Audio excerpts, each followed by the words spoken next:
मुझे नहीं पता भगवान की क्या मर्जी थी, उस 1 साल में मेरे 1000 सब्सक्राइबर पूरे नहीं हुए थे, अगले 1 साल के अंदर मेरे 1 मिलियन सब्सक्राइबर हो गए थे। गाड़ी भागे मेरी स्पीड में शा शा शा, करियर पे हंसू मैं तेरे हा हा हा, सिंह साहब बैठा सीट पे जज करे पेश करो पीड़ा अपनी मैं जैसे राजा जा। भाई थैंक यू सो मच, आप हमारे शो पे आए और हमारे शो की शोभा बढ़ाने आए हो। कैसे हो आप? मैं बहुत बढ़िया, आप कैसे हैं? बस एकदम बढ़िया जी, कैसा लग रहा है आज यहाँ पे आके? मुझे बहुत अच्छा लग रहा है, मैं टाइम से भी आ गया। हाँ टाइम से तैयार हुआ, टाइम से उठा, मैंने कहा परम भाई का शो नहीं मिस करना। अरे थैंक यू। और बताओ लाइफ में क्या चल रहा है? लाइफ में मेहनत चल रही है, जो कि बहुत जरूरी है। हाँ, थोड़ा आर्ट के साथ फन चल रहा है, और बाकी सिर्फ फोकस चल रहा है, अभी एक ही फोकस है, करियर, तो अभी वही चल रहा है सब कुछ। ग्रेट। और सबसे पहले तो कांग्रेचुलेशन, जो अभी आपने सिंह साहब के नाम से जो आपने गाना लॉन्च किया है। जी, कि ये मतलब मैं एक चीज समझना चाह रहा हूँ, जितने भी हमारे कंटेंट क्रिएटर्स हैं, हाँ। उनका सबका यही रहता है कि गाना लॉन्च करना है। क्या इसके पीछे क्या रहता है? देखिए, मैं आपको बता रहा हूँ, अगर जो ये गाने वाला थीम था ना, ये गाने वाला थीम काफी पहले से था। म्यूजिक वाले फॉर्म में ना मेरे को रैप बहुत पहले से पसंद था। ओके। लाइक पहले मैं पोइट्री करता था, तो शुरुआत हुई करीबन 3 साल पहले, पोस्ट कोविड 2019 के लाइक अक्टूबर नवंबर की बात है, कि मैंने कहा कि यार म्यूजिक करना है, गाने निकालते हैं। तो सबसे तब मैं पोइट्री करता था, तो मेरे गाने भी ना बिल्कुल पोइट्री टाइप के होते थे। तो उसके बाद मुझे किसी ने बोला कि भाई किसी से लिखवा ले। मैंने कहा यार देखो, लिखवाने वाला काम ऐसा हो जाएगा ना कि वो फिर मैं थोड़ा सा आर्टिस्ट वाइब वाला हिसाब है ना, उसी में रहना पसंद करता हूँ। तो मैंने कहा कि यार मुझे जो अपने थॉट्स चाहिए ना, पूरे तरीके से मेरे को अपने थॉट्स किसी और के थ्रू मिल ही नहीं सकते हैं। तो फिर मैं प्रिंस से मिला, जो मेरे साथ करता है म्यूजिक, जो मतलब जिसने मेरी पूरी हेल्प करी है, म्यूजिक के सेगमेंट में पूरी हेल्प करी है, बीटे पकड़ना, म्यूजिक कैसे करना है। तो उसने मेरे को सबसे पहले बोला कि वो भी मुझसे मिलने आया था इसी चीज के थ्रू, कि मुझे किसी ने बोला था कि इसके साथ म्यूजिक का आप हिसाब कर लो, या आपके लिए बोलो तो लिख भी देगा, कर भी लेगा। मैंने कहा यार लिखना करना नहीं है मेरे को, मैंने प्रिंस से बोला कि मेरे को खुद से करना है। तो प्रिंस बोला कि भाई एक दिन में नहीं होता है, अभी जितने भी यूट्यूबर, जितने भी भाई हैं, सब म्यूजिक निकाल रहे हैं। मेरा शायद सबसे पहले से प्लान था, ये मैंने आज तक कभी नहीं बताया, मेरा सबसे पहले से प्लान था, लेकिन मैंने इस चक्कर में ये चीज नहीं करी कि मैं ना थोड़ी परफेक्शन ढूंढता रहता हूँ हर चीज में। तो हमने किया, मैंने पहला गाना लिख दिया, मेरे फोन में अभी भी शायद पहला गाना पड़ा होगा, 2020 में रिकॉर्ड हो गया। और फिर से अक्टूबर नवंबर 1 साल बाद, जब पूरी थोड़ी वाइब पकड़ ली, सारी चीजें हुई, फिर से गाना डालने का प्लान हुआ। तो मेरे को ऐसा लगा कि यार अभी भी ना it's not up to the mark, थोड़ा और टाइम लेते हैं। फिर किया म्यूजिक, क्योंकि साथ के साथ यूट्यूब भी करना था। मेन ऑडियंस तो वीडियो वाली है, उनको नहीं फर्क पड़ता कि भाई आप म्यूजिक करो ना करो, उनको पहला फर्क ये पड़ता है कि आपका काम आ रहा है या नहीं आ रहा है। तो उस चीज के चक्कर में और थोड़ा सा लेट हुआ। फिर फाइनल करते करते मैंने गाना फाइनल किया, वो मेरा पहला गाना होने वाला था, बट उसमें कोरस नहीं था। तो मैंने अपना एक रैपर भाई है, उनको हमने गाना सुना, तो उन्होंने बोला यार गाना तो अच्छा लग रहा है, बट कोरस नहीं है, पब्लिक नहीं पकड़ेगी। तो उसके बाद वहां से हार मान के वापस से फिर आए म्यूजिक पे। ये पिछले साल की बात बता रहा हूँ, 2022 की, कि अक्टूबर में मैंने ये सिंह साहब गाना खत्म किया। फिर हमने सब कुछ रेडी वेडी करके, नवंबर तक गाना रेडी था, दिसंबर में शूट किया। हमने सोचा था जैन में डाल देंगे, करते करते करते अब जाके फेब में डाला। तो ये इतने सालों की कारस्तानी की वजह से अब जाके गाना तो मतलब एक गाने के पीछे ऑलमोस्ट आपने 1.5 साल आपने लगाए। मैं उस एक गाने के पीछे मैं ये नहीं सोच रहा कितने साल बर्बाद हुए, मैं उस एक गाने की वजह से कितना कुछ सीख गया हूँ। म्यूजिक आर्ट के लिए इतनी रेस्पेक्ट आ गई है, एक वो वाला जोन जो है ना कि बंदा पकड़ लेता है। पहले हिप हॉप पसंद था, अब as an hip hop artist आप ना क्या फीलिंग लिखते हो, क्या चीजें फील करते हो, आप क्या लिखते हो, उसका भी एक सेगमेंट मिल गया है कि आगे आने वाले कई सालों में मुझे लिखने में, गाने में या परफॉर्म करने में मुझे किसी की जरूरत नहीं पड़ेगी, प्रॉब्लम नहीं होगी। उस लेवल की चीजें समझ चुका हूँ अपने म्यूजिक में। फिलहाल ये है कि डिपेंडेंसी नहीं रखनी है आपने किसी के ऊपर भी। थोड़ी तो रहती है, क्योंकि वो रिकॉर्ड करवाने की, देखो वो तो एक अलग पार्ट हो गया ना, बीइंग अ आर्टिस्ट। हाँ, आपने गाना भी खुद ही गाना है, आपने उसकी लाइनें भी खुद ही लिखनी है, ये भी एक चैलेंज ही है। बंदा जो डिपेंड हो जाता है ना, उसका आर्ट फिर हमेशा किसी पे डिपेंड रहता है, वो खुद से कभी अपना आर्ट नहीं कर पाता। और जैसे हमने शुरू किया था, जितने भी यूट्यूबर्स हैं सबने फ़ोन से शुरू किया था, सबने खुद से ही एडिटिंग सीखी थी। मेरी पहली कुछ वीडियोस है, मुझे अभी भी याद है, फ़ोन में ही शूट करके आई मूवीज़ पे एडिट करते थे। राइट। तो धीरे धीरे ना वहाँ से भी आज भी वो आदत है कि अगर सब कुछ चला गया ना, फिर से पता है कि स्क्रैच से कैसे शुरू करके फिर से बिल्डअप करना है। तो जब म्यूजिक में भी घुसे ना, तो वही माइंडसेट लेके घुसे कि यार डिपेंडेंसी नहीं पालनी किसी की, क्योंकि आपको भी पता है लोग चले जाते हैं, चले जाते हैं, काम पूरा होते ही लोग चले जाते हैं। राइट। हाँ, तो मैं चाहूंगा जो ऑडियंस आज इस पॉडकास्ट को देखने आई है, जो सुनने आई है, ठीक है, तो मैं चाहूंगा जो आपकी यूट्यूब की जर्नी है, ठीक है, आपने कैसे शुरुआत करी, थोड़ा सा उस पे कुछ एक बार जनता को बताओ प्लीज। कहाँ से और कैसे शुरुआत हुई चीजों की? देखिए मैं पहले तो मतलब बता दूं लोगों को, मैं गाजीपुर से हूँ। ये बनारस के पास है, like 70 kilometres ahead of Banaras. Okay. तो ये यूपी का बॉर्डर पड़ता है, बिहार और यूपी के बॉर्डर के थोड़ा पास। तो मैं वहाँ से बिलोंग करता हूँ। तो हमारे यहाँ ना यार कुछ भी नहीं था, लाइक ये यूट्यूब क्या होता है, वीडियोस क्या होती है, कुछ भी नहीं था। मेरे साथ शुरुआत से था कि एक्टिंग करनी है, एक्टिंग करनी है। तो हुआ क्या कि थोड़ा पढ़ाई में ना मन कम लगने लग गया 12th में। तो मैंने कहा कि मम्मी एक्टर ही बनना है, अब देख लो कोई बैरी जॉन या कोई भी फिल्म अकेडमी है, आप एक बार वहाँ जाऊँगा, प्रैक्टिस करूँगा। और घर वालों का ना, आप उस टाइम पे परसेप्शन नहीं समझते, घर वाले नहीं चाहते थे करे, उनका इसलिए परसेप्शन रहता था कि उनको पता है कि लाखों लोग वापस लौट जाते हैं। तो यही वाली चीज़ थी। तो घर वालों ने मेरे को तब भी पढ़ाई के लिए ही फोर्स किया। फिर मम्मी ने एक डील रखी, कहती कि 80% से अबव ले आओ, मैं जहाँ भी जाना चाहते हो एक्टिंग स्कूल में करा दूंगी। मैंने फिर सब कुछ छोड़ के 12th में फोकस किया पढ़ाई पे। मेरे 80 से ऊपर नंबर भी आ गए, 80% से अच्छे नंबरों से पास हो गया था। फिर घर वालों ने खेल दिया। वो ब्लैकमेलिंग है पेरेंट्स की। हाँ, घर वालों ने मतलब घर में ज्यादातर ना जितने लोग हैं फैमिली में, वो लॉयर हैं, जज हैं या फिर आर्मी में है। तो मेरी मम्मी का ये था ना कि इसको नहीं तो लॉयर बनना है, नहीं तो आर्मी ज्वाइन करनी है। तो पहला इनका हुआ लॉ का। तो लॉ करते करते मैंने पेपर दे दिए। अब मुझे पता नहीं क्या हुआ, मैं गुड़गांव भी आया था पेपर देने, एमडीयू रोहतक है। हाँ। तो उससे जो 40 में एफिलिएटेड कॉलेज है, तो मैं वहाँ आया था पेपर देने। मेरे को लगा यार देखो, मेरा कुरुक्षेत्र निकल गया, पंजाब यूनिवर्सिटी निकल गया। मैंने कहा यार वहाँ वाइब नहीं आ रही। अब मैंने जितने भी एक्टिंग स्कूल देखे थे, या तो वो बॉम्बे पुणे में थे या वो दिल्ली में थे। तो मैंने कहा कुछ तो ऐसा करना पड़ेगा कि गुड़गांव रुक जाऊँ मैं। तो यहाँ वाला जब मेरा पेपर पढ़ाई उड़ाई सारा वो शुरू हो गया, तो मैं लॉ में घुस गया। अब मेरा जो पहला लॉ का साल रहा, वो बिल्कुल मतलब एक जैसे एम्प्लॉय की लाइफ होती है ना। सुबह उठे, टाइम से सेमेस्टर अटेंड किया, अटेंडेंस पूरी अच्छी आ रही है, घर आ रहा हूँ, असाइनमेंट्स पूरे कर रहा हूँ, होमवर्क पूरे कर रहा हूँ, पढ़ रहा हूँ, बैठ रहा हूँ, रात को थोड़ी देर कुछ मूवी वूवी देख ली और सो गया। उस समय सीरीज होती नहीं थी, बिल्कुल स्टार्टिंग की बात बता रहा हूँ। फिर अचानक से क्या हुआ, एक साल बिल्कुल ऐसे निकल गया फ्रस्ट्रेशन में। सबसे बड़ी चीज़ ये थी कि गुड़गांव आने के बाद ना एक बंदे का माइंडसेट पूरा चेंज हो गया। क्योंकि हमारा जो यूपी का साइड है ना, हमारे यहाँ क्या है कि हमारे यहाँ बहुत अगर बुरी भी बात लगती है ना, तो मन में रख के ऐसे बोल देते हैं कि यार ये तुम सही नहीं किया यार, बुरा बोले। हरियाणा गुड़गांव वेरी डायरेक्ट, फर्क नहीं पड़ता, अच्छा लगे बुरा लगे मुंह पे बोलना। तो ये जो चेंज था ना, इसको अडॉप्ट करने में 1 साल लग गया। इस चक्कर में कॉलेज में कोई दोस्त ही नहीं बना, कॉलेज में किसी से बातचीत ही नहीं हुई। तो 1 साल मेरा ऐसे ही निकल गया। दूसरे साल की बात है कि कॉलेज में थिएटर चल रहे थे।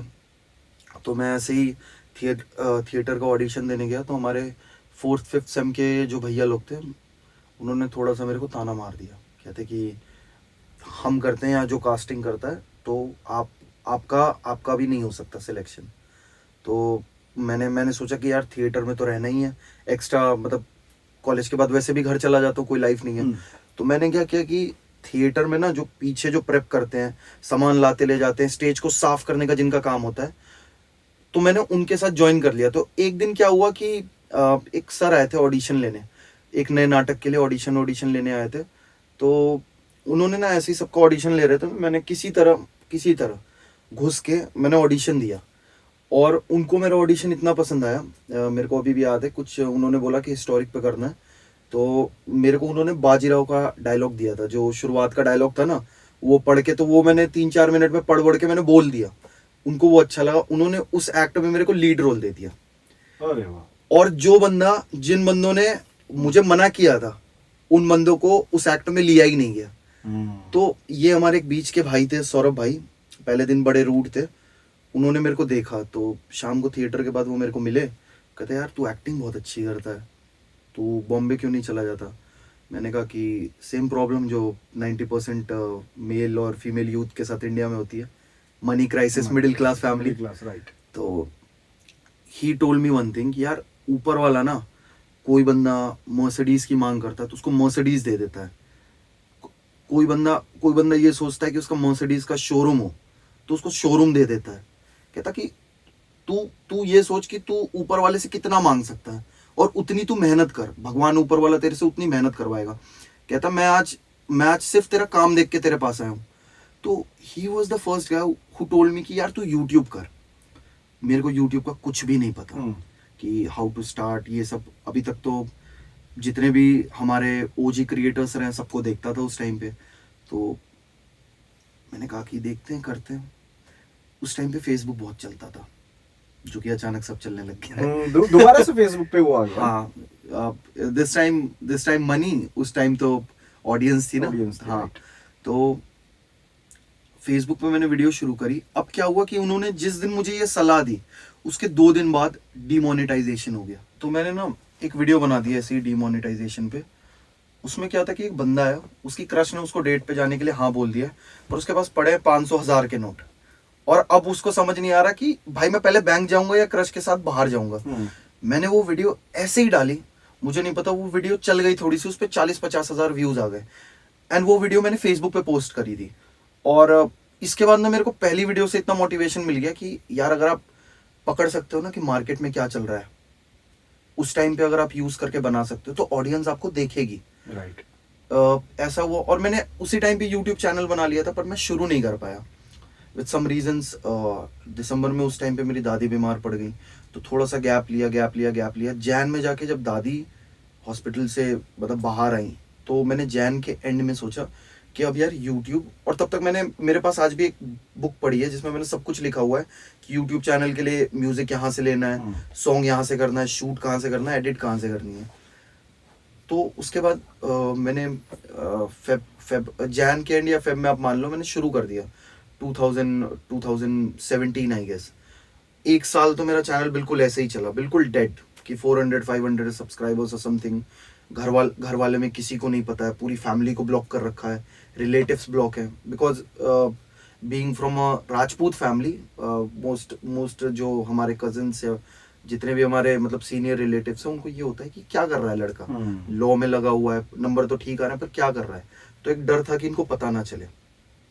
अब 2018 तक ऐसे ही चल रहा, 1000 सब्सक्राइबर भी नहीं हुए। तो आई डोंट नो क्या हुआ, मैं जब जा रहा था ना, तो मम्मी मेरे को कहती कि बेटा पढ़ाई पे थोड़ा ध्यान दे लो, तुमको पता है घर की कंडीशन, और तो तुम ही पे सब कुछ डिपेंडेंट है। तो मैंने कहा कि मम्मी देखो, मैं आपसे ये आखिरी बार बोल रहा हूँ, मुझे बस एक ये साल चाहिए, इस साल में अगर यूट्यूब होता है तो ठीक है, नहीं तो मैं पहले पढ़ाई पे पूरा ध्यान दूंगा। मैं यूट्यूब अपना सेकंड वो रखूंगा, या फिर मैं अपनी पढ़ाई खत्म होने के बाद करूंगा। मुझे नहीं पता भगवान की क्या मर्जी थी, उस 1 साल में मेरे 1000 सब्सक्राइबर पूरे नहीं हुए थे, अगले 1 साल के अंदर मेरे 1 मिलियन सब्सक्राइबर हो गए थे। तो वो जो जर्नी रही है ना कि 2019 की स्टार्टिंग में, तब तक मेरे 1 मिलियन सब्सक्राइबर हो गए। ये जर्नी पूरी उस थिएटर के स्टेज से शुरू हुई थी, जिसको मैं अभी भी कहता हूँ कि अगर मैं वहां नहीं जाता, वो एक म्यूजिक की लाइन है ना कि पता नहीं किस मोड़ पे आकर नारायण मिल जाएगा। तो आई कंसिडर सौरभ भाई एज दैट पर्सन जिन्होंने मुझे बोला कि भाई तू यूट्यूब पे जा। तो उनका मैं आज भी उनको पूरा बोलता हूँ कि उस बंदे की वजह से ना मैंने यूट्यूब का विजन देखा। नहीं तो मेरा ये था कि भाई थिएटर में जाना है, एक्ट करना है, और उसके बाद देखना है कि भाई वहां से मूवी की लाइन में कैसे खुलती है। बीच में मैंने कुछ वीडियो भी आपकी, जैसे गेस्ट आते हैं तो थोड़ा सा रिव्यू करना होता है ना, तो आप एल्विस भाई, मनीष, हनी, पहले 4 इकट्ठे वो कर रहे थे। हाँ। तो वो कैसे हुआ कि कैसे हाउ यू कोलैब? देखिए क्या हुआ कि यार एलविश और मेरी कहानी ना बड़ी अजीब रही है पहले से। एलविश मेरे सेक्टर के पीछे रहता था। तो एलविश से जब मेरी बात हुई तो एलविश को मैंने बोला, मैंने उसको मैसेज किया, मैंने उसके कुछ प्रैंक्स और ऐसे वीडियो देखी थी, मैंने कहा hey bro interested for collab something.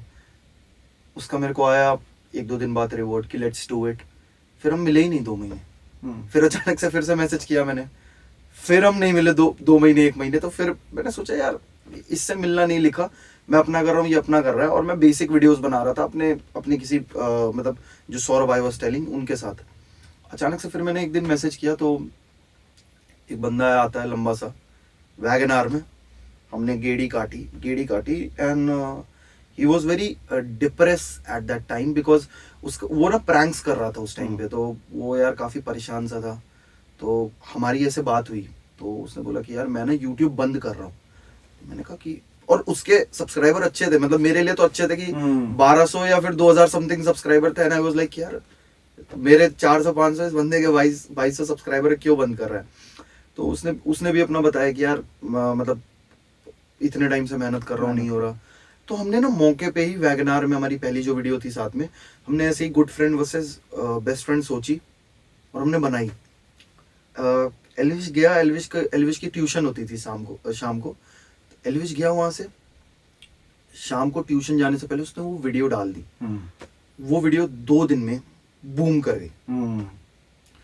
Elvish आ रहा है, उस टाइम पे हमारा एक ही होता था, कहीं गाड़ी लगी, आइसक्रीम 2 खरीदी, आइसक्रीम खाते खाते बात हो रही है। हाँ, वो वाली वीडियो मैंने देखी थी जिसमें आपके पास एल्विस की मम्मी का फोन आता है। हाँ एल्विस के पास आपकी मम्मी का फोन आता है। तो हाँ, वहीं से हमारी स्टार्टिंग हुई थी। वो हमारी पहली कंटेंट के लिए मुलाकात थी। और उसके बाद फिर एलविश को यही था, हफ्ते भर में एलविश को इतना अच्छा रिस्पांस मिला। और फिर एलविश को ब्रांड के लिए, मैनेजर के लिए कॉल आया। उसने पहले अपनी कंपनी के साथ टर्म साइन करे।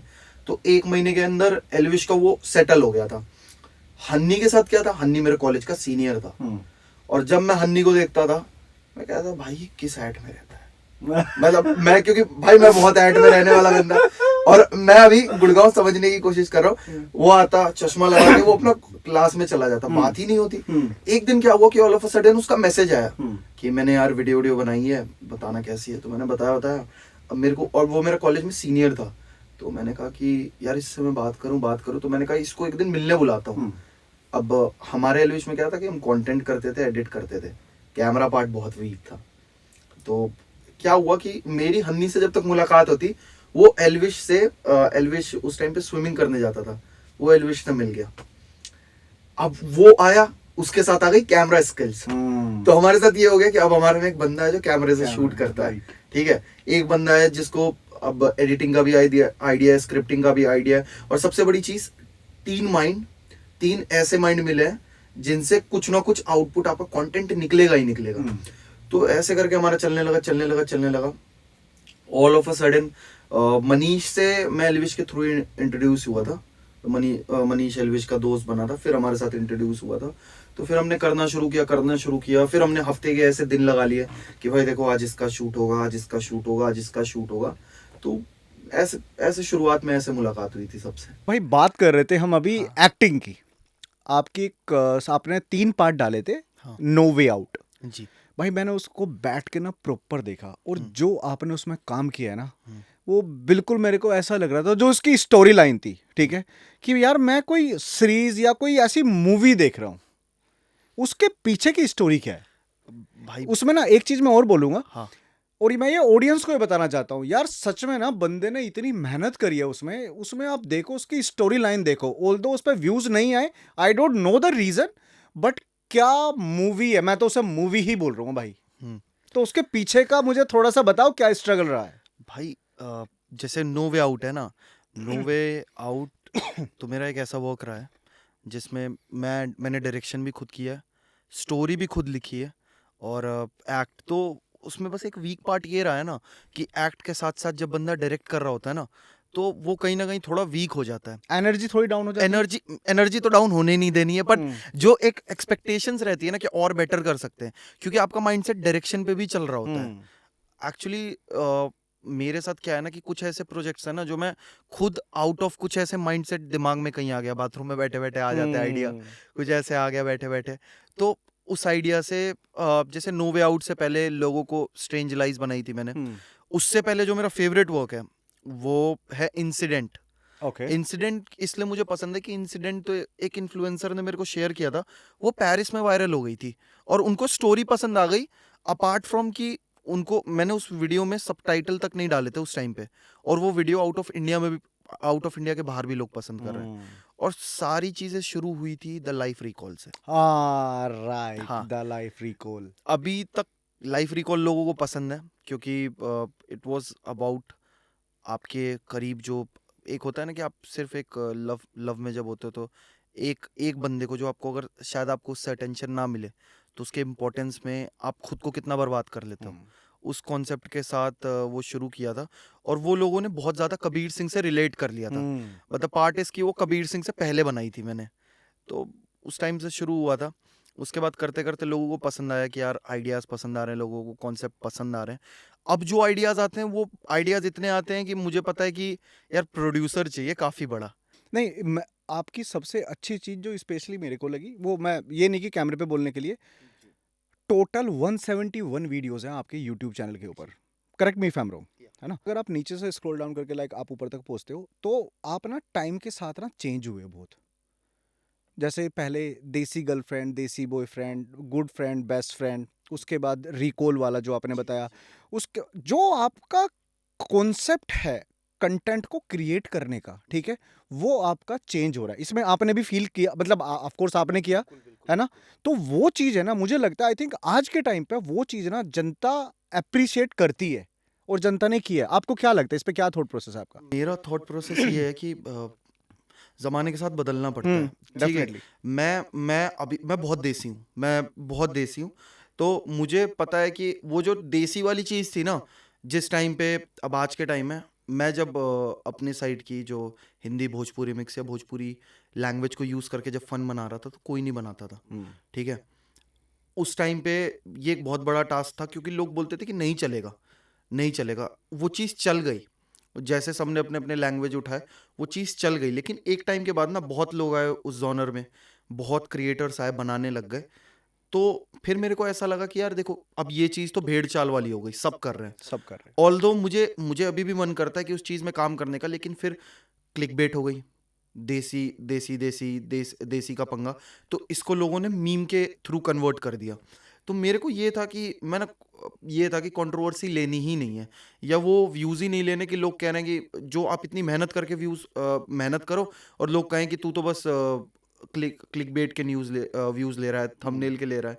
तो फिर मैंने कहा कि थोड़ा सा इस साइड भी शिफ्ट होते हैं, थोड़ा सा अर्बन आते हैं, थोड़ा आते आते आते आते कॉन्सेप्ट्स आने लगे और डिफरेंट टाइप के लोग मिलने लगे, अलग परसेप्शन मिलने लगा।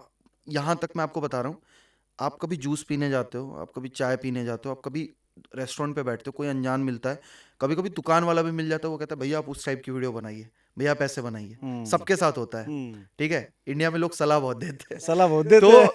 कभी कभी कुछ लोगों की सलाह मान लेनी चाहिए, उससे थोड़ा खुद पे ही मतलब उपकार कर देते हो आप।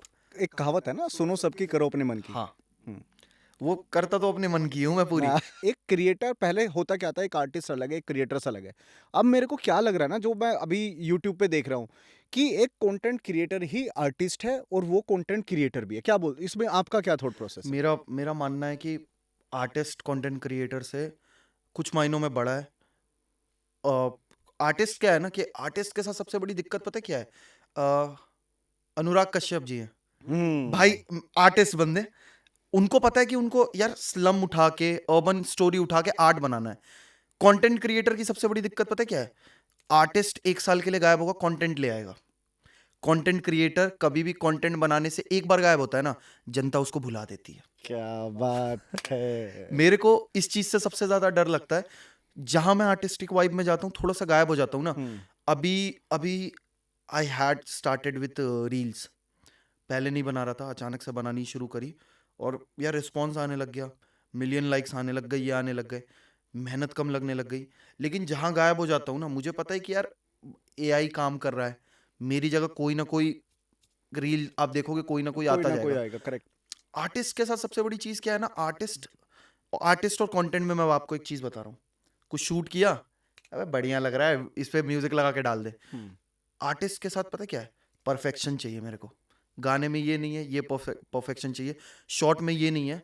मैं क्रिस्टोफर नोलन हो गया एज अ डायरेक्टर भाई, मैं गॉडफादर, ब्रैंडन ब्रैंडन मर्लोन जो जिन्होंने गॉडफादर डॉन कोलियन का एक्ट किया था, उनको ये लगा कि यार मेरे फेस पे ना वो एग्रेशन नहीं दिखना चाहिए, वो बोलने का तरीका नहीं दिखना चाहिए। उन्होंने पूरी मूवी, जिसके लिए उनको ऑस्कर मिला था, उन्होंने नहीं लिया था, उन्होंने पूरी मूवी मुंह में टिश्यू फंसा के पूरी मूवी उन्होंने शूट करी थी, सिर्फ आर्टिस्टिक वाइब देने के लिए। और ये एक आर्टिस्ट ही कर सकता है। हाँ आपकी जो वीडियोस हैं, जी, आपकी वीडियो का सबसे, अब ये आप बताना कि मैं किस हद तक सही हूँ, जो मैंने रिव्यू किया है या जो मैंने R&D करी है, भाई आप कोई भी शूट करते हो, कोई भी कैरेक्टर प्ले करते हो, सबसे स्ट्रॉन्ग पॉइंट जो आपका मुझे फील हुआ है, एक तो आपकी बॉडी लैंग्वेज, ठीक है, और एक आपके उस आर्ट के साथ आपके emotions, art in the sense कि कैरेक्टर के साथ आपके इमोशंस। ये कॉम्प्लीमेंट आपको किसी ने और ने दिया है, वैसे पूछ रहा हूँ? दिया है। मेरे साथ रहना बहुत मुश्किल है भाई। अच्छा। हाँ, मेरे साथ रहना बहुत मुश्किल है, because people near to me always say कि भाई यू आर, एक क्या लाइन थी कि sometimes being with Avnish feels like 25 people packed in a single body. ठीक है कि तेरा कैरेक्टर अचानक से बहुत इमोशनल है, बहुत अचानक से बहुत ज़्यादा हाइपर है, बहुत इंटेंस है, और कैरेक्टर पकड़ने के लिए वो चीज़ नहीं होती है। कभी कभी ऐसा होता है कि मूवी देखते हैं, कहते हैं ऐसा कुछ काम करना है, तो आप उसी वाइब में इतना चले जाते हो ना एज एन आर्टिस्ट, आपको पता ही नहीं चलता कि आपके बगल के भी जो बिहेवियर, आपके बगल के लोगों में ना आपका वो बिहेवियर अफेक्ट कर रहा है। तो दूसरी चीज़, मेरे को सबसे ज़्यादा कॉम्प्लीमेंट जो आते हैं एक्ट में ही, मैं बता रहा हूँ, मैं सबसे ज़्यादा एक्ट पे फेस पे जो एक्सप्रेशन होते हैं, आंखें होती हैं, मैं आंखों पे बहुत ज़्यादा काम करता हूँ, फेस के उस पे काम करता लैंग्वेज? हूँ। हाँ, बॉडी लैंग्वेज पे बहुत काम करता हूँ, लेकिन अभी भी लगता है कि बहुत वीक है और मेहनत करनी है। और अब जाके थोड़ा सा अटैच पे भी काम कर रहा हूँ कि और ज़्यादा अच्छे से गेटअप ले पाऊँ। कभी कभी यूट्यूब की वजह से वीक हो जाता है, तो मैं कोशिश करता हूँ कि इसको और ज़्यादा मेहनत करके कर पाएँ। तो क्रिएटिंग, आर्टिस्ट, कंटेंट, बहुत सारी चीज़ें होगी। अगर मैं पूछूं एक क्रिएटर की लाइफ कैसे रहती है, यूट्यूब की तो जो जनता देख रही है वो पता है, एज एन पर्सन मेरे को बाकियों का नहीं पता। मैं आप ही की पूछ रहा हूँ। हाँ, मुश्किल रहती है, बहुत ज़्यादा मुश्किल। लाइक आधा टाइम सोचने में निकल जाता है, और ये सोच रहे होते हैं कि आसपास चल क्या रहा है। आसपास एज एन कि not all time about content. Trust बहुत कम हो जाता है लोगों के एक टाइम के बाद, क्योंकि एज अ मेन मैन आप रास्ते बनाते हो एक मंजिल पे पहुंचने के लिए, आप वो रास्ता बना रहे हो, पीछे आपके लोग चल रहे हैं, लेकिन फिर आप थोड़ी देर रुक के देखते हो कि जैसे ही एक बंदे का काम पूरा हुआ ना, वो वहाँ पे रुक जाता है, और तुमने उसके साथ मंजिल सोची होती है। दिस इज़ द रीज़न कि I prefer to work as lone wolf, कि मैं डिपेंडेंसी, मैंने आपको बताया कि मैं नहीं रखता किसी पे। उसका सबसे बड़ा रीज़न यही है कि मैं आए दिन सुनता हूँ कि अच्छे अच्छे क्रिएटर्स हैं, उनके उनके साथ टीम में प्रॉब्लम हो रही है, दोस्तों में प्रॉब्लम हो रही है। एज अ कंटेंट क्रिएटर सबसे मुश्किल ये होता है कि फैमिली हो गई, फैमिली वाले पार्ट पे सबसे वीक पॉइंट ये रहता है कि कभी कभी मम्मी का फ़ोन आ रहा है, तो अभी तक वो चीज़ नहीं सीखी कि मम्मी पापा का फ़ोन आ रहा है ना, चलते शॉट में भी अगर देख लिया ना फ़ोन आ रहा है, तो आई कांट से कि इसको ना म्यूट कर दो, या उठाऊंगा, हाँ मम्मी मैं शूट कर रहा हूँ, मम्मी आपको कॉल करता हूँ, आई लव यू, बाय। ठीक है, चाहे किसी को मम्मा बॉय बोलना है, मम्माज बॉय आजकल चले, कुछ बोलना है भाई, वो वाला हिस्सा है तो है। बुरा ये लगता है कि being from that place, working here, family के साथ नहीं रह पाता हूँ, फैमिली को टाइम नहीं दे पाता हूँ। एक पार्ट वो है, दोस्त यार कम हो गए क्योंकि सब अपनी राहों पे निकल गए, नए दोस्त बना लिए, तू मिलता नहीं है, पार्टी में नहीं जाता है, काम करता रहता है, तो वही है। फिर करते करते ना एक टाइम के बाद अकेला हो जाता है आर्टिस्ट। आप दुनिया में बोला जाता है ना, आर्टिस्ट से ज़्यादा अकेला आपको कोई बंदा नहीं मिलेगा। मतलब you are all alone with your thoughts and plans to execute your next project, something like that. Negative comments को कैसे लेते हो? पहले रोता था, क्यों, और कमेंट में एक बार लिखा भी था, किसी को लिख दिया था, बहुत ओल्ड स्कूल मेंटालिटी, हाथ जोड़ के कि भाई देखो मुझे गाली देनी है, दो, मेरी माँ बहनों को गाली, मेरी माँ बहन परिवार को गाली मत दिया करो। थोड़ा बड़ा हुआ तो मैंने कहा कि साला यही समाज है, जो जो करता रहेगा घर बैठे। सबसे बड़ी बात है, आप घर बैठो, आप घर बैठो तो भी आप समाज के लिए बुरे, बाहर काम करो तो भी बुरे, क्रिएट करो तो भी बुरे, ना करो तो भी बुरे। समाज आपको हर पॉइंट पे जज करेगा ही करेगा। तो मैंने कहा यार गाली सुननी है, जब वो करना ही है तो जो कर रहे हो करते रहो। पहले आता था कि हेट कमेंट्स आते थे तो कभी डिलीट कर दिए, नहीं देख रहे, अब देखता ही नहीं हूँ कमेंट्स। फर्क नहीं पड़ता। अरे ना, ऐसे देखा, रख दिया, खत्म। अगर इन चीज़ों से फर्क पड़ने लगा तो फिर लाइफ का एक पॉइंट ना, जो मैं कह रहा हूँ कि आर्ट को जाना चाहिए, वो तो इन लोगों को चला जाएगा। जो पॉजिटिविटी की तरफ, क्रिएशन की तरफ जाना चाहिए, वो तो नेगेटिविटी और रोने की तरफ चला जाएगा। तो राइट, परफेक्टली आंसर्ड। हाँ। नेगेटिविटी वैसे क्या लगता है, लाइक ऐसे नेगेटिव कमेंट जरूरी है? नेगेटिव कमेंट बहुत ज़रूरी है एक आर्टिस्ट के लिए। कि एक मैंने सुबह ही आज एक चीज़ पढ़ी कि एक अगर आप एक फूल को करेक्ट करोगे तो वो आपको बुरा बोलेगा, लेकिन अगर आप एक वाइज मैन या फिर एक आप बढ़िया बंदे को कमेंट मतलब आप उसको क्रिटिसाइज करोगे तो वो आपको ना अप्रिशिएट करेगा मेरी गलती बताने के लिए। द थिंग इज़ परम भाई कि मैं आपके साथ अभी पॉडकास्ट कर रहा हूँ, मुझे अगर आपकी एक ऐसा पॉइंट लगा कि यार ये ना गलत है, मैं परम भाई को सजेस्ट कर दूंगा। वो चीज़ आप उसको नेगेटिव कमेंट बोलें या फिर एक क्रिटिसिज्म बोले, वो चीज़ सही है। लेकिन यार साला कुछ है ही नहीं उसमें, अगर कोई बंदा बोल रहा है, मैं कह रहा है यार ये माइक इतना मुंह के पास क्यों है, वहाँ रख के नहीं हो सकता शूट। समझ रहे हो आप कि मतलब गलती निकालने का तरीका। घर बैठा कोई बंदा है, गाली सुन रहा है, करने को कुछ है नहीं, उसको कुछ मिलता नहीं है, कहीं तो उसको अपना गुस्सा दिखाना है, कमेंट्स में आता है गालियाँ बक देता है। तो अभी यूट्यूब पे हम कंपटीशन की भी बात कर रहे थे। हाँ। तो कंपटीशन तो डेफिनेटली बढ़ ही रहा है। हाँ, तो आने वाले टाइम एक कंटेंट अगर क्रिएट करना है तो किस चीज में किया जा सकता है? As per your thought process आप बताओ। भाई ये तो मैं खुद सोच रहा हूँ। ये तो बहुत फनी पार्ट पूछ दिया आपने, ये तो मैं खुद सोच रहा हूँ। क्योंकि क्या होता है ना कि ऑडियंस ना बहुत मेरे को सबसे ज्यादा जो डर लगता है, जो अभी लोग बोलते हैं कि एडवांस हो रहा है, एआई से बहुत डर लगता है। आर्टिफिशियल इंटेलिजेंस आपके दिमाग के साथ खेलता है। टिकटॉक बैन होने पे मुझे नहीं पता अच्छा क्या था बुरा क्या था, टिकटॉक से डर क्यों लगता था, वो आपके इमोशन से खेलता था। 15 मिनट की सैड रील देखी, माँ के ऊपर उदास हुए, तुरंत आपने पिता के ऊपर देखी और उदास हुए, दोस्तों के ऊपर एक अच्छी रील देखी तुरंत दोस्ती याद आने लग गई, रोमांस के ऊपर देखी तो बंदी की जरूरत है, सलमान भाई को तुरंत देखा तो यार सिग्मा मेल। चेंज हो रहा है आपका परसेप्शन हर 15 सेकंड में, आपके ब्रेन के साथ एआई खेल रहा है। एआई जो एक बार इलियन मस्क ने भी एक बार बोला था कि एआई बहुत डेंजरस है। और ये जो एआई वाला कॉन्सेप्ट है ना, ये क्रिएटर्स को भी अफेक्ट करेगा कहीं ना कहीं। क्योंकि जो पहले पहले बंदा उठता था कहता था आज भाई की वीडियो आई है, लंबी वीडियोस देखेंगे, उस परसेप्शन से लोग चेंज होकर व्लॉग पे आए। आज के टाइम अच्छे से अच्छा बंदा सुबह उठता है, मैं आपको आपका रूटीन बता दे रहा हूँ। आप सुबह उठ के फ़ोन चलाते हो, इंस्टाग्राम खोलते हो, रील खोलते हो, स्क्रॉल करते हो, यूट्यूब खोलते हो, शॉर्ट्स खोलते हो, स्क्रॉल करते हो। तो इंसान के पास सोचने को नहीं है, क्योंकि आने वाला फ्यूचर मुझे लगता है कि शॉर्ट्स वीडियो का है, मतलब रील और शॉर्ट्स का है। जिस तरह मूवी के साथ हुआ था, पहले 7 मिनट 6 मिनट के गाने बनते थे, 3.5 घंटे की मूवी बनती थी, लोगों ने कहा क्या चल रहा है, 3 मिनट 6 से 3 मिनट के गाने हो गए, मूवीज़ 3 घंटे से 1.5 घंटे की हो गई। तो सब कुछ ना शॉर्टर साइड पे जा रहा है, और इसलिए कंटेंट क्रिएशन बहुत मुश्किल है। क्योंकि आप शॉर्ट टर्म में आपको पब्लिक को खुश भी करना है, एंटरटेन भी करना है, या पब्लिक को कुछ अच्छा देना भी है, तो मुश्किल तो होने वाला है। और कंपटीशन आपको पता है, हमारे भारत वाले लोग आबादी बढ़ाने में पीछे नहीं है। सही बात है, सही बात है। बट यार वैसे शॉर्ट कंटेंट को अगर देखें तो it is more difficult to create. हाँ, it is more difficult to create. पर अगर शॉर्ट देखो, आज यूट्यूब, पहले यूट्यूब पे क्या था कि फनी वीडियोस देख रहे हैं, इंजॉय कर रहे हैं, हंस लिए, रो लिए, गा लिए। बट शॉर्ट कंटेंट मेरे को पर्सनली समझ में नहीं आता। चलो रील्स देख ली, साला 1 घंटा तुम्हारा कहाँ निकल जाता तुम्हें पता नहीं लगता। तो ये टाइम कंज्यूमिंग है बट लर्निंग कुछ नहीं है। फालतू के अपना टाइम फोड़ना, तो आप देखो एआई एआई के बहुत सारे किस्से हैं और उन पे ना पब्लिक ना ध्यान नहीं दे रही है, क्योंकि उनको ना प्रमोट नहीं किया जा रहा। हाँ, प्रमोट किस चीज़ को किया जा रहा है? एआई को। और आने वाला टाइम ना, आई थिंक मेरे को लगता है कि आज हम कुछ भी कर रहे हैं, एटलीस्ट हम अपना माइंड यूज़ कर रहे हैं, बोल रहे हैं। कल को हमारी ऑलमोस्ट डिपेंडेंसी ना सिर्फ एआई के ऊपर ही रह जाएगी, और हमको, मुझे लगता है कि हमको ना एक रोबोट की तरह में भी शायद ट्रीट कर सकते हैं। इस पे क्या थॉट प्रोसेस है आपका? मेरा इस पे यही है कि कोई भी अगर देख रहा है ना, सिर्फ इतना लिखो कि AI dangerous events in Japan, या फिर बाहर आप एक बार सर्च कर लो, आपको मिलेंगे इवेंट्स मिलेंगे। मैं जो जापान या चाइना की बात है जो मैं बात कर रहा हूँ, आर्मी यूज के लिए 4 रोबोट्स बनाए गए थे।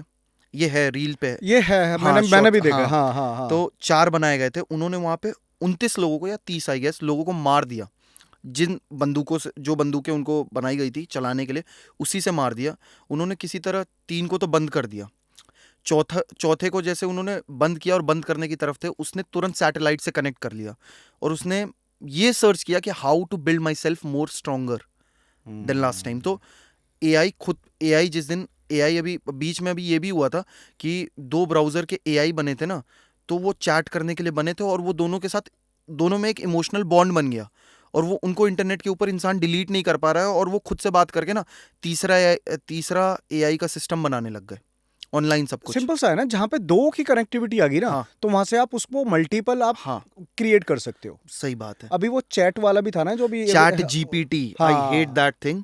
चैट जीपीटी के साथ क्या हुआ कि मेरे साथ मेरा जो बंदा बैठता है, वो दोस्त बैठता है, वो आया, कहता भाई एक बड़ी मस्त चीज़ दिखाता हूँ आपको, ये एआई का सिस्टम है, इसके थ्रू अब रील चलिए, मैंने देखा कि इस पे आप ड्रेक की लिरिक्स लिखोगे तो ड्रेक की लिरिक्स हो जाएगी, ये लिरिक्स हो जाएगी, ये लिरिक्स लिख के दे रहा है। मैंने कहा भाई तुझे क्या लगता है? कह रहा भाई आइडिया लेने के लिए बढ़िया है। मैंने कहा नहीं भाई, हमको अगर आइडिया लेना होगा ना, हम पुराने म्यूजिक सुनेंगे, पुराने थॉट सुनेंगे, हम अलग जगह से आइडिया लेंगे, हम इंस्पायर होकर अपना बनाएंगे। This is कॉपिंग and pasting something and this is killing your artistic vibe, which is मेरे को लेजी नहीं बनना लाइफ में कि मैं किसी रोबोट पे डिपेंड हो जाऊं कि मैं ताली बजाऊं तो वो सामान लेके आ रहा है, खाना पीना लेके आ रहा है बॉडी में अभी इतनी जान है। अभी कल एक वो देखा कि लोग जैसे ऑनलाइन मीटिंग्स अटेंड करते हैं, तो एक नया ऐप बना है जो आप क्रोम पे एक्सटेंशन में लगा के क्रोम में कनेक्ट कर लोगे, तो एआई के थ्रू अगर आपकी आंख नीचे जा रही है ना, मतलब आपका फेस सामने, आंख नीचे इधर भी है, तो उसके थ्रू ना आपकी आंख ऐसी वो एडिट कर देगा कि आपकी आंख कैमरे पे ही रहेगी और वो लोगों को पता भी नहीं चलेगा। मैंने जब वो चीज़ देखी तो मैं ना बहुत डर सा गया, पता नहीं क्यों, कि आगे चल के लोग कह रहे हैं कि एआई के थ्रू एक्टिंग में भी एक्टर्स को भी यूज़ होगा। अभी बाहर किसी ने ना एआई के थ्रू टॉम क्रूज की कोई ऐसी वीडियो बना दी कि वो टॉवेल पहन के या समथिंग वो ऐसे सड़क पे नाच रहा है, टॉम क्रूज, ठीक है, लेजेंड आर्टिस्ट। तो आने वाले टाइम में मुझे नहीं पता कि एआई के थ्रू कितनी डिस्ट्रक्शन हो सकती है। और सबसे बड़ी चीज़ कि जो एक बंदे के साथ डेफेमेशन होती है कि आप किसी को डिफेम कर देते हो, करेक्ट, एआई के थ्रू आप किसी को भी डिफेम ऐसे कर सकते हो, ऐसे कर सकते हो कि मतलब आप अगर ये चीज़ सच में प्रोसेस में है, आज 2023 है, 2030 में सोचो ये चीज़ कहाँ होगी। आर्टिस्ट के लिए तो खतरा है भाई। मेरे को बाकी बिजनेसमैन इन सब का नहीं पता, क्योंकि जिसको व्यवसाय करना है, जिसको बिजनेस करना है, उसको करना है। आर्टिस्ट को तो क्रिएशन करनी है ना। देखो मेरे को पता क्या लगता है, लाइक टेक्नोलॉजी ठीक है, अपग्रेड हो रही है, डे बाय डे अपग्रेड हो रही है, बट जब चीज़ें, सिंपल सी बात है, ह्यूमन टेंडेंसी है, अगर एक माइंड, आज मैं अपने माइंड से काम कर रहा हूँ, ठीक है, मेरी कैपेबिलिटीज़ है, मेरा माइंड चल रहा है, मैं सोच पा रहा हूँ, समझ पा रहा हूँ क्या गलत है क्या सही है, depending on the situations and the time. But कल को अगर यही सारी चीज़, इन्हीं का मैकेनिज्म कोई तीसरा बंदा हैंडल कर रहा through machine and all technology के, तो वो तो ऑफ कोर्स मतलब फिर तो खत्म है ना यार, सब कुछ खत्म है। मैंने एआई के बारे में एक चीज़ सुनी, मुझे नहीं पता कितनी सही है या गलत है, कि यार वो 2 मिनट के अंदर ना, जो आपका 20 साल वाला माइंडसेट है ना, 20 साल के अंदर जितने आपने गेनिंग करी है, वो 2 मिनट के अंदर कर सकता है ये। और एआई अभी स्टार्ट पे, एआई बनना शुरू हुआ है, right? मतलब एक तरीके से आप ये सोचो कि टेलीफोन है, टेलीफोन कैसे बना, आपकी पहले 2 कप्स में तार बांध के वो टाइट कर करके बोलते थे। एआई अभी उस प्रोसेस पे वायरलेस होके, जब जैसे आज हमारे हाथ में फ़ोन है, पहले कॉल मिलाने के लिए वो तारें लगती थी, ऐसे जाती थी, आज वायरलेस हो गया सब कुछ। एआई जिस दिन उस लेवल पे पहुंच गया, उस दिन क्या होगा? दुनिया खत्म है मेरे हिसाब से। मैं यही सोचता हूँ, मतलब जिनको ये चीज़ें पता है, मैं दुनिया के सबसे ज़्यादा इंटेलिजेंट बंदे की बात करता हूँ, बार बार इलियन मस्क का मैं नाम ले रहा हूँ। उसने चलते हुए शो में बोला कि AI is far more dangerous than the nukes, मतलब न्यूक्लियर से भी ज़्यादा डेंजरस है एआई। तो आप खुद सोच सकते हो। आर्टिस्ट के लिए आई थिंक सबसे बड़ी चीज होती है उसका जो काम वो कर रहा है, जो कंटेंट क्रिएट कर रहा है, सेटिस्फेक्शन। तो क्या सेटिस्फेक्शन है आज जो भी यूट्यूब के ऊपर अभी तक कर चुके हो?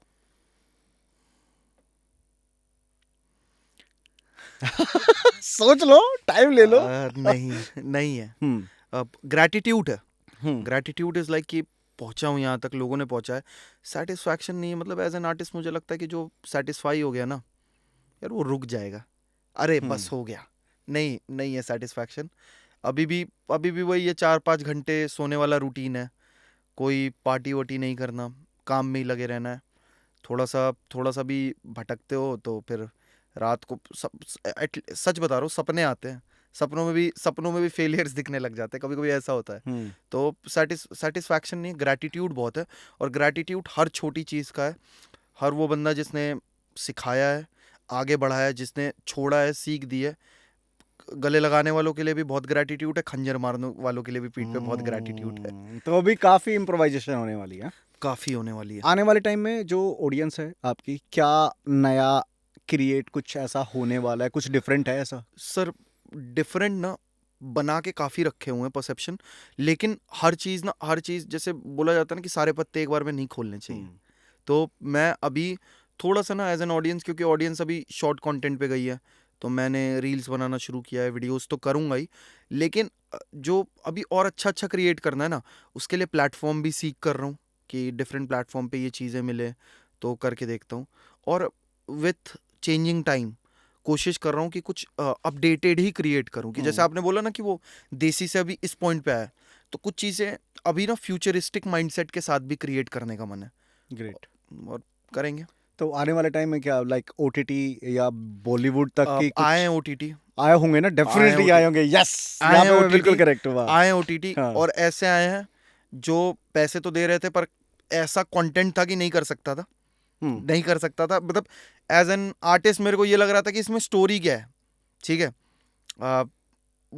जो लड़कों को चाहिए वो तो था लेकिन कंटेंट की तरफ ज्यादा फोकस है। तो इस वजह से आई एम मूवीज का कह पाना मुश्किल है, मतलब अभी उस लेवल का कोई वो नहीं है, पर अभी कोशिश कर रहे हैं। इनटू स्ट्रगल, मतलब नॉट हियर इनटू इट। चलो ग्रेट। अब एक लास्ट बचता है रैपिड फायर राउंड, ठीक है? ये थोड़ा सा खतरनाक है। I love it. वीडियोस के व्यूज से भी ज्यादा खतरनाक। ये आपके, हाँ, वीडियोस के व्यू से ज्यादा खतरनाक। ये आपके मतलब कैरेक्टर को लेके, कैरेक्टर ऑन लाइक यूट्यूब के अच्छा, लिए, मुझे ठीक लगा है? असैसिनेशन को नहीं। लेके character. If your life was a story, तो उसका टाइटल क्या दोगे आप? If my life was a story, what would be the title? बहुत से टाइटल आ रहे हैं दिमाग में अभी। हाँ, कोई भी बढ़िया सा बताओ। बढ़िया सा Secret Superstar. Secret Superstar, great, nice. Okay, come to the next. एक फोन करना है आपको, ठीक है? किसी को भी रैंडम बंदे को, ठीक है? और उससे पूछना है कि यार मैं जो यूट्यूब पे करता हूँ, ठीक है, वो एक पर्सनालिटी अलग है या मैं रियल में कैसा हूँ? एक एज एन इंसान पूछना है कि तू मेरे बारे में क्या सोचता है? भैया फोन निखिल देना यार फोन भाई को। किसी को भी, आप फ्रेंड्स को करो, फैमिली को करो, व्हाटएवर भी यू फील लाइक। ये सिद्धू भाई। ये वाला नहीं, ये वाला। देखो मैं पहले बता रहा हूँ, मम्मी को नहीं कर सकता, माँ इमोशनल होती है। चलो मम्मी तो माँ- रूट जानती है, तो हाँ, मम्मी चलो, को हाँ हाँ। मम्मी को नहीं कर सकता। वो सोचेंगी क्या हो गया आपको उससे सिर्फ ये पूछना कि तेरे को मेरे में क्या चीज सबसे अच्छी लगती है? चलिए, स्पीकर पे डाल देना। बिल्कुल बिल्कुल बिल्कुल बिल्कुल। कौन है? हाँ, देख कौन है, क्या नाम है? जॉनी भाई हैं अभी तो सबसे ज़्यादा आसपास। चलो, रिंगिंग पे गया, कॉलिंग से रिंगिंग पे जाता है तो मैं बहुत खुश होता हूँ। तो ये मेरे वाले। हेलो जॉनी भाई। अच्छा, ओके। हेलो बाबा, बताओ। जॉनी भाई आपसे बस 2-3 मिनट टाइम चाहिए जॉनी भाई। हाँ बताओ बताओ। क्या बता दो आप। जॉनी भाई मैं जोनी भाई, भाई ना मेरे पॉडकास्ट में बैठे हैं, बीयू के पॉडकास्ट में। तो भाई को मैंने एक टास्क दिया था कि एक फ़ोन कॉल करना है आपको, किसी भी रैंडम बंदे को जो आपके क्लोज हो, और आप उनसे आपने पूछना है कि आपको इनके अंदर सबसे अच्छी चीज़ क्या लगती है। अच्छा, तो मैं ये कह रहा हूँ कि भाई की सबसे बढ़िया बात लगती है कि भाई ना कंजूस नहीं है। अगर इनके बस में दुनिया होगी ना तो खरीद के दे देंगे। क्या बात है भाई, बहुत बढ़िया। थैंक यू जोनी भाई, थैंक यू। सो अभी करंट स्टेटस क्या है? Single, girlfriend, many girlfriend? देख लो भैया, जो जो इनको इंस्टा पे भेजते होगे ना, आज पता लग जाएगा स्टेटस क्या है। शादी हो रखी है काम के साथ। ओ भाई, what is your biggest fear as a artist बोल दूं या एज ए क्रिएटर बोल दूं? फेलियर, नॉट पहली चीज failure, not able to create up to the mark of my और माई थॉट्स। खुद को लिमिट में रख लेना कि लिमिट कर देना कि इससे आगे नहीं कर सकता। और शादी, ये फियर है? अरे बहुत फियर है। क्यों? कहाँ? शादी होते क्या मतलब सब कुछ एंड हो जाएगा? अरे मैं मैं अभी 2 दोस्त अभी मेरे कुर्बान में उनको देखता हुआ अच्छा। आ रहा हूँ। हनी तेरी तरफ इशारा है भाई का। मनीष तेरी भी, हाँ। अज्जू की भी अब शादी होगी। अरे क्या हो जाता है ना शादी के बाद, एक आर्टिस्ट का ना कोई टाइम नहीं होता। सबसे बड़ी मेरी ये आदत है कि 3 बजे भी ना किसी को फोन करके कहानी सुना रहा हूँ, ठीक है, मूवीज के BTS देख रहा हूँ, शूट देख रहा हूँ। मेरे साथ ना हन्नी की शादी में स्वैगर खड़ा, मैंने कहा तेरा का प्लान है? उसने ऐसी बात बोली ना, मेरे दिल पे लग गई। क्या था? अबे यार अपने लिए कहाँ बनाया यार ये सब, अबे काम को ही टाइम देते रहते हैं। तेरे को लगता है हमारे पास टाइम है? और स्वैगर बहुत हार्ड वर्किंग, सीरियसली साला बड़ा पसंद है मेरे को वो बंदा। तो मैं उसके साथ जब रहता हूँ ना, एज बीइंग एज वाइज भी मेरे से सीनियर है, एक्सपीरियंस माइंडसेट भी बहुत अच्छा है, अगले ने बंदे ने इंजीनियरिंग कर रखी है, तो उसका जब थॉट प्रोसेस सुनता हूँ ना किसी चीज़ को लेके, और वो उन चीज़ों पे मैच होता है, क्योंकि वो भी बंदा बहुत डेडिकेटेड है। मैं उसके साथ उससे बात करने में इसलिए मज़ा आता है कि मैं जितना एक्टिंग वाले साइड को लेके वो हूँ, वो उतना डायरेक्टिंग और फिल्म क्रिएशन वाले साइड को लेके। तो हम ऐसे खड़े, हम कह रहे कि यार अपने लिए कहाँ बनाए यार ये सब, ये शादी होती कहाँ टाइम दे पाएंगे इतना। तो वो चीज़ लगी कि यार सलमान भाई वॉज नॉट रॉन्ग। तो भाई इतनी सारी चीज़ें हमने डिस्कस करी, कंटेंट से लेके यूट्यूब, पर्सनल लाइफ, आपके बहुत सारी चीज, स्पेशली एआई वाला पार्ट, AI ठीक है, जो आपने मेरे को बताया, क्योंकि मैं भी जब कभी फ्री होता हूँ तो थोड़ा बहुत इधर उधर देख लेता हूँ।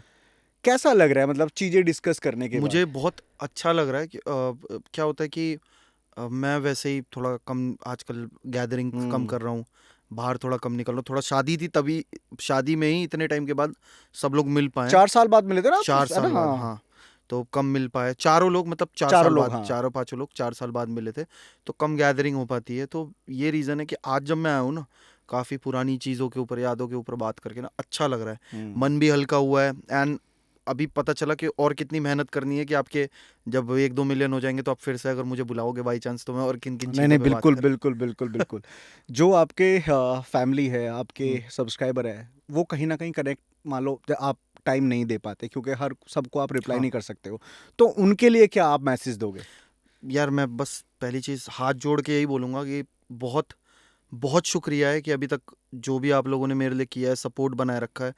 हर वो आदमी जो अभी भी मेरे साथ है इस जर्नी में, और जो मेरे अच्छे के लिए दुआ करता है, मैं बस इतना चाहता हूँ, मेरे पे भरोसा रखना। थोड़ा वक्त ज़्यादा ले रहा हूँ, टाइम ज़्यादा ले रहा हूँ, बट कुछ अच्छा ही क्रिएट करूँगा, कहर और बन के लौटूंगा। कहर बन के लौटूंगा। और कभी भी लाइफ में बस मैं एक ही चीज़ बोलता हूँ कि अगर मैं एक चीज़ से थोड़ा सा अनअवेलेबल हूँ, मेरे साथ टाइम की बस एक प्रॉब्लम है। मम्मी बहुत ज़्यादा समझती हैं, पापा समझते हैं, मेरे फैमिली मतलब मेरे क्लोज लोग समझते हैं, बस ये टाइम थोड़ा सा वो है ना कि कम है मेरे पास देने के लिए। आर्ट कॉपी देने के लिए ज़्यादा है, यंग एज है, पूरा पोटेंशियल लगा रहा हूँ। तो यही जो भी इन चीज़ों को समझाया, चाहे वो फैंस हो गए, फैंस तो मैं उनको भी नहीं मानता, मैं उनको फैमिली ही कहता हूँ, उन सबके लिए बहुत थैंकफुल हूँ। और जितना भगवान ने दिया और जितना देने वाला है हर चीज़ के लिए। जय भोले बाबा की। जय भोले बाबा की। भाई सीरियसली मतलब अब मेरे बारे में थोड़ी सी तारीफ कर दो। परम भाई देखो मैं जितना किसी के साथ बैठता हूँ ना, मैं उसको ऊपर से नीचे वो करता हूँ। और मैंने आपको बिहाइंड द शॉट एक चीज़ बोली कि मुझे आपके लिए बहुत रिस्पेक्ट है। पहली चीज़ जो मैंने बोला कि मुझे उन लोगों के लिए एटलीस्ट सबसे ज़्यादा रिस्पेक्ट रहती है जो डायरी और अपना नोट ऐसे मेंटेन करके काम करते हैं। हाँ, तो ये रही मेरी बहुत डायरी। कम लोगों को पता है कि he works a lot behind the screen. आपका जब मुझे पहली बार कॉल भी आया तो आई हैव दैट दैट मतलब I am that thankful to you कि भाई मैंने पहले दिन आपका कॉल ना पिकअप नहीं कर पाया, वाज ऑन शूट। हाँ, हमारी दूसरे दिन बात हुई, कनेक्ट हाँ। हुए, तो मुझे ना बहुत एक आपसे बहुत अच्छी सी वाइब आई। आज मैं Thank देखा तो you. I have seen you कि आप कितना एक पॉडकास्ट को भी लेके कितना स्ट्रेस्ड आउट हो। यू टोल्ड मी कि you look after your family, you have to do job and all and everything, and you are maintaining this. So this will be a life lesson for someday if I have to pursue my career after getting married. So I will someday being like I will someday portray myself as you कि भाई this person do that thing. तो अपने को ऐसा Thank you करना so पड़ेगा। much, brother. Thank you so much, यार। मतलब this would be the like biggest compliment I receive ever on the BU episode. हाँ। So thank you, अवनीश भाई। Thank you so बहुत much for मजा आया having यार me. बात करके Thank you ना। so much. Thank you so much.